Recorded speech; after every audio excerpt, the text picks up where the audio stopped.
Sanibona bafethu uvane lo bafethu izinto ayihambi kahle kakhulu sathana kuthola umbiko ke la amsho abantu abaningi sebewutholile ke lo mbiko le regarding umdlali wabafana bafana uTebogo Mokoena. If you remember there was a case bekhona icase ekade isele okukumele exazululwe lapho ukuthi umchita wangamele adlale between ibafana bafana versus iLesotho okukumdlalo weWorld Cup qualifiers.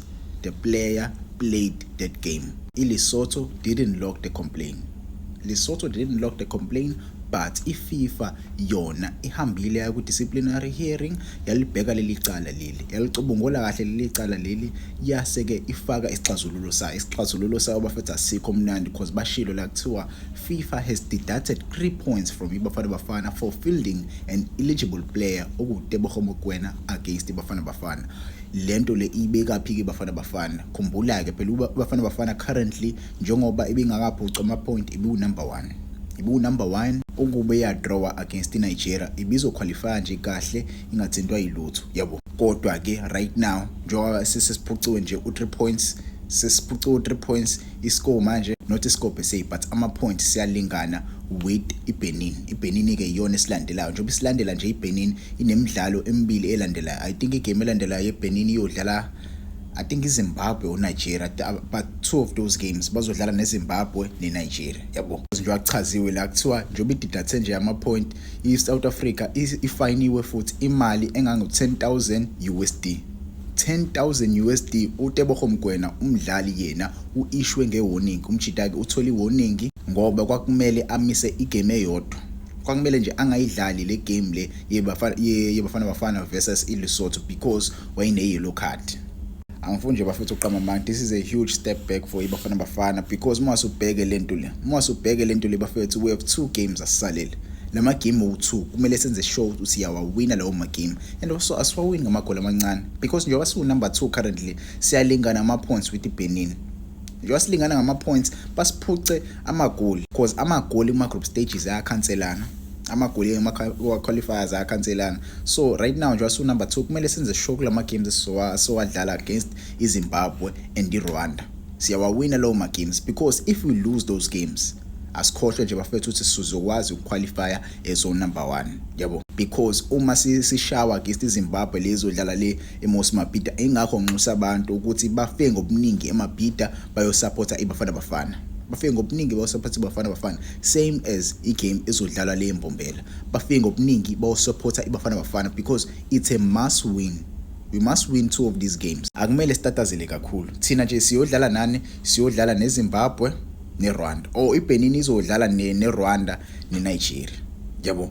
South Africa yona izodlala neZimbabwe neRwanda. Mase iBenin idlale neNigeria neRwanda, mase ukuthi iNigeria yona idlale neLesotho, mase ukuthi iphinde idlale futhi neBenin, mase ukuthi iRwanda yona idlale neBenin neSouth Africa. So akumele thina sitatazele kakhulu. Sina 14 points, mase ukuthi iBenin na ibe na 14 points, Nigeria yona ina 11 points, iRwanda ina 11 points, mase ukuthi iLesotho ina 9 points, mase ukuthi iZimbabwe ibe na 4 points. Yabo akumele sitatazele kakhulu. iNigeria currently sishiya ngo 3 points. Yabo nje asishiya nje ngo 3 points uma iwin igame yayo elandelayo izoba na 14 points. Iphinde futhi iwin igame yayo elandelayo izoba na 17. Kanti thina uma siwin igame elandelayo against iZimbabwe sizoba na 17 points, siwin futhi elandelayo against iRwanda sibe no 20 points. Amaphuzu lawo amaningi kakhulu for ibafana bafana because mase ubheke igoal difference bana igoli elilodwa phezulu thina yabo. Ingakho ngithi ama games alandelayo kumele senze sure ukuthi siyakora ngempela. Singatatazeli kakhulu bafethu. Singatatazeli kakhulu.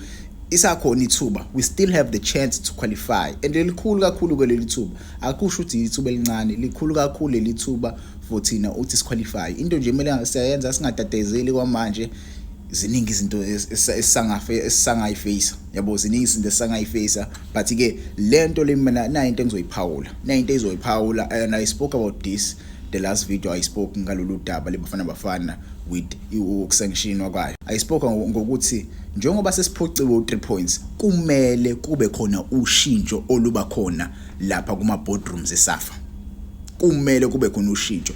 You cannot tell me otherwise.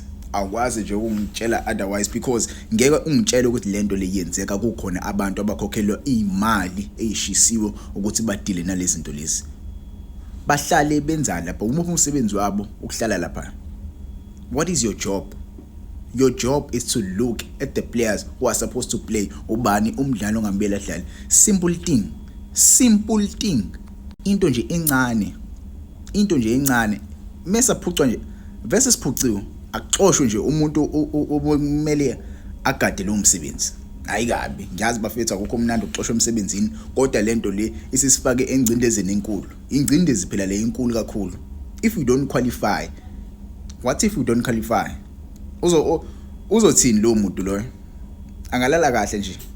Angalala kahle empedeni wakhe, yazi kahle uthi bafana bekumele qualify kamnandi, but yena wenza ubudedengu umuntu emdala. Akusiyo phela ingane le eqashwe lento. Umuntu osebenza kwiSAFA akusiyona ingane, umuntu nje omdala owenze ubudedengu. Angazi angifuna ukukhuluma kakhulu kube ngazuthi yabo phela uyazazi into zoSAFA nepolitiki abantu bangena kanjani bengafundile, but ke that's a story for another day. But uma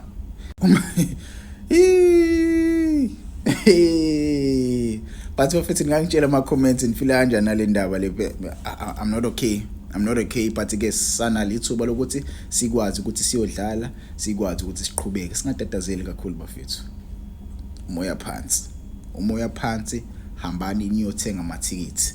Kunabantu ade bengibuza ukuthi amathikithi atholakala laphi egame yeBafana versus Zimbabwe. Ngizobatshela ke lawo bantu amathikithi atholakala bafethu. Currently amathikithi abengakaphumi kwezitolo because abantu abaningi bambuzile ukuthi atholakala lezitolo. Ngokwazi kwami amathikithi atholakala ku Ticket Pro. Mina ayibhosa amathikithi ku Ticket Pro. Uye lapha ku Ticket Pro under isection yeSoccer. Ngicela ungilalele kahle. Ungafika ungene ku Ticket Pro ufike usearch uthi Bafana versus Zimbabwe. Ungayenzi lonto. Ufike nje scroll down ungene kwi section yeSoccer. You'll see ama games ahlukahlukene lapho bazoveza amathikithi adayisayo and uzobona igame yeBafana versus Zimbabwe. Uzobe usungena lapho ke wena. Masungenile ke lapho uzobe usulinda iqueue because nami ngithe ngena nje ngabe ngilinda iqueue, baningi abantu ade bequeueile bezothenga amathikithi. So now uzobe usuyilinda ke leyo queue leyo. Masiqedile ke iqueue uzobe usulithenga ke ithikithi. Uma ulithenga ke ithikithi lakho kumele wenze sure ukuthi ulinkile la ngizothini. In most cases ulinkile icard lakho lase bank with ukhokha because kumele uzokhokha online. Yabo ukwazi ukulithenga noma uthola umuntu okwaziyo ozaziyo lezi zinto lezi. Yabo uma ungakazi ukulithenga mhlawumbe ungangithinta mina eceleni ngizama ukuthengela. Yabo ungithinta eceleni ngizama ukuthengela. Ngeke uzoqole komuntu njengoVane Sports. Ngabe nginqolela nje kodwa Nkosi yami. Kodwa nje lolu ulwazi nje olulula. Uma ungakwazi ungathinta umuntu osondelene naye ozaziyo lezi zinto lezi uzozama ukuthengela. Bafethu kumele kufikwe lapha kugcwale phama stadium. Stadium nje wasiyodlala nje imbombela nemabhida kumele zigcwale phama. Kumele siye ku World Cup ngenkani 6-0 nje. 2 of these games kumele siwawina ngo 6-0. A kids mob just